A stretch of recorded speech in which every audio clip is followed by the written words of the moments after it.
students. Students, we come here actually to study about gravitation. And the meat of the gravitation we have already completed our journey.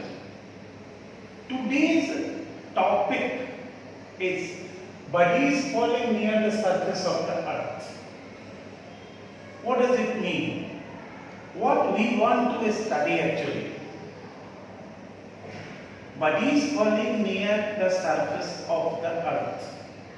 This is the topic. It means that when bodies fall under gravity, so the type of body will come first and then second body will come some after some time. So what we want to study mainly, we want to study that when two objects will drop from a height, which objects will come first and which objects will come after some time. The previous assumption means old concept was that the speed of a falling body increases as it comes down. Means speed object का increase करता है जैसे जैसे वो नीचे आता है. ये सोच जो था this and the body accelerate, what does it mean? इसका मतलब क्या है, इसको समझिए तब इस टॉपिक में आपको इंटरेस्ट आएगा और तब हम इसके आगे समझेंगे. जो हमारी पुरानी सोच है कि जैसे हम किसी ऑब्जेक्ट को हाइट से गिराते हैं उसका स्पीड बढ़ने लगता है. What does it mean? इसका मतलब कि जैसे हम हाइट से गिराएं उसका स्पीड कुछ और है, आफ्टर सम टाइम भी उसका स्पीड बढ़ेगा. It means that the body accelerate. तो ये बॉडी जो एक्सीलरेट करता है इसमें एक एग्जांपल को डाला गया that we take a coin and a feather. And we take a coin and a feather from the same height, the coin will reach the ground first. ये सोच है और ये है भी सच बात है, लेकिन तर्क इसमें अलग है. और in general we say that heavier objects fall faster. हम लोगों की जो पुरानी सोच है उसको ध्यान से देखिए, मैं स्थिरता से बता दे रहा हूं कि जो भी heavier objects है वो लेट से आएगा. माफ कीजिएगा मैंने गलती बोला, हेवियर ऑब्जेक्ट्स फॉल फास्टर, जल्दी आएगा, और लाइटर ऑब्जेक्ट्स बाद में आएगा. इसी के आधार पर में ये सोच बनी थी कि जैसे हाइट से हम गिराएंगे तो उसका एक्सीलरेट करेगा. शायद इन बात को समझ गए होंगे. अब गैलीलियो साहब आते हैं. गैलीलियो का एक्सपेरिमेंट देखिए. गैलीलियो ने क्या किया कि two stones of different masses, दो स्टोन उन्होंने लिया, taken two stones of different mass and just drop from leaning tower of Pisa. Pisa एक झुकी हुई मीनार है, वो बहुत ही पॉपुलर इसलिए है क्योंकि वो इतना झुका हुआ है कि उसको गिर जाना चाहिए. वो शायद आश्चर्यजनक चीजों में है भी वर्ल्ड में, लेकिन वो गिरता इसलिए नहीं है कि उसके सेंटर ऑफ ग्रेविटी जो है आज भी उसके मिडिल से क्रॉस कर रहा है. खैर, गैलीलियो ने क्या किया कि दो स्टोन लिया, दोनों स्टोन का मास डिफरेंट था. उसने पीसा की मीनार से क्या किया कि गिराया और देखा कि both found that they reach the ground simultaneously. उसके ऊपर उन्होंने आर्गुमेंट दिया था कि एयर रेसिस्ट द ऑब्जेक्ट. एक बात खुल के सामने आई कि एयर रेसिस्ट द ऑब्जेक्ट. जब ऑब्जेक्ट नीचे आता है तो एयर रेसिस्ट करता है, एयर उसका अगेंस्ट करता है. अब सवाल उठता है, दो प्रकार का ऑब्जेक्ट होगा, मास कम या ज्यादा हो ये बात नहीं है. एक ऑब्जेक्ट वैसा होगा जो कि जिसका मास हमारा ज्यादा भी होगा, सरफेस एरिया कम होगा, ऐसा हो सकता है. इतनी सरफेस एरिया कम होगा, मास ज्यादा होगा और डेंसिटी ज्यादा होगी। दूसरा ऑब्जेक्ट होगा जिसका मास कम होगा, सरफेस एरिया ज्यादा होगा और उसकी डेंसिटी कम होगी।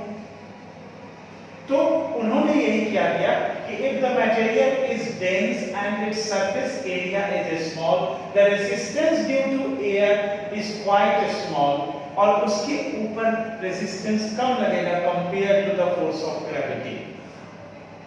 और जो छोटा ऑब्जेक्ट होगा और उसका सरफेस एरिया बड़ा होगा, अगर उसको गिराइएगा तो उस पर एयर रेजिस्टेंस ज्यादा लगेगा। इसके बाद क्या होगा कि वहां से अगर इफेक्ट ऑफ एयर को हटा दीजिए, गैलीलियो ने बात कहा, इफेक्ट ऑफ एयर को वहां नेग्लिजिबल कर दीजिए, तो क्या होगा कि दोनों ऑब्जेक्ट एक साथ आएंगे।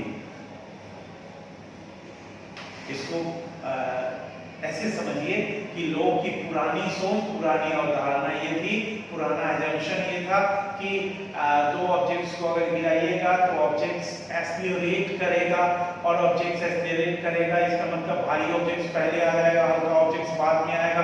But no explanation was there. Galileo ने उसके एक्सप्लेनेशन को किया, सही काम किया।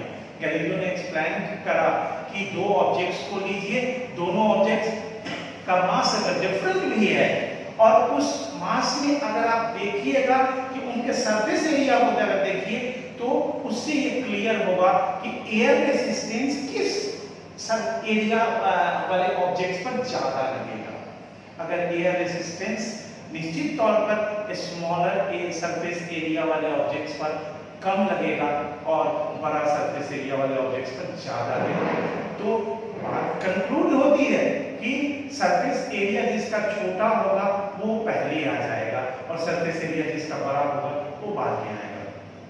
गैलीलियो ने कि इस पर भी क्या किया कि उन्होंने मान लिया कि एयर को रिमूव कर दिया वहां से, और तब उन्होंने ये एक्सप्लेनेशन दिया, कंक्लूड किया कि नहीं, दोनों ऑब्जेक्ट एक साथ आए। आफ्टर सम टाइम, गैलीलियो के बाद ही देखिए एक साइंटिस्ट है ब्रिटिश से, रॉबर्ट बॉयल, उन्होंने क्या किया कि एक कॉइन लिया, एक फीडर लिया और ग्लास ट्यूब लिया, लंबा ग्लास ट्यूब। उन्होंने ये करके लोगों को दिखाया बढ़िया से। एक ग्लास ट्यूब लिया, उसमें एक कॉइन डाला और एक फीडर, एक कॉइन लिया और एक पंख डाल दिया और उसमें से एयर को पंप आउट किया, मींस उसके अंदर वैक्यूम बना दिया। और फिर उसने क्या किया कि उस जो ग्लास ट्यूब था उसको इन्वर्ट किया, यानी उल्टा किया।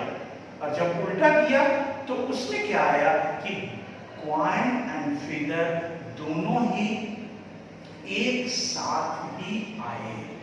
इसका मतलब यह है कि बडीज जो अर्थ सरफेस की ओर आता है उसमें एयर रेजिस्टेंस का रोल हो सकता है, लेकिन इसको नेग्लेक्ट अगर कर दीजिए, means on theory, theoretical platform पर अगर आप आइएगा तो कोई फर्क नहीं पड़ता है, यानी ऑब्जेक्ट्स जो होगा वो एक साथ ही आएगा। इससे क्या निकल के सामने आती है, जो हमारे अगले टॉपिक का थीम बन जाएगा। इसका मतलब है कि जब अर्थ ऑब्जेक्ट की ओर, जब अर्थ के सेंटर की ओर कोई ऑब्जेक्ट आता है, यानी अर्थ किसी ऑब्जेक्ट को अपनी ओर अट्रैक्ट करता है, तो उसका एक्सेलरेशन जो होता है एज ए कांस्टेंट होता है। तो हमारा अगला टॉपिक जो होगा वो अगला टॉपिक होगा एक्सेलरेशन ड्यू टू ग्रेविटी। और एक्सेलरेशन ड्यू टू ग्रेविटी में हम ये निकालेंगे कि अर्थ सरफेस पर जो ऑब्जेक्ट अर्थ के सरफेस की ओर आता है उसका जो g होगा, यानी एक्सेलरेशन ड्यू टू ग्रेविटी होगा, उसका वैल्यू क्या आएगा, और उसी पर हम लोग अगले टॉपिक में चर्चा करेंगे।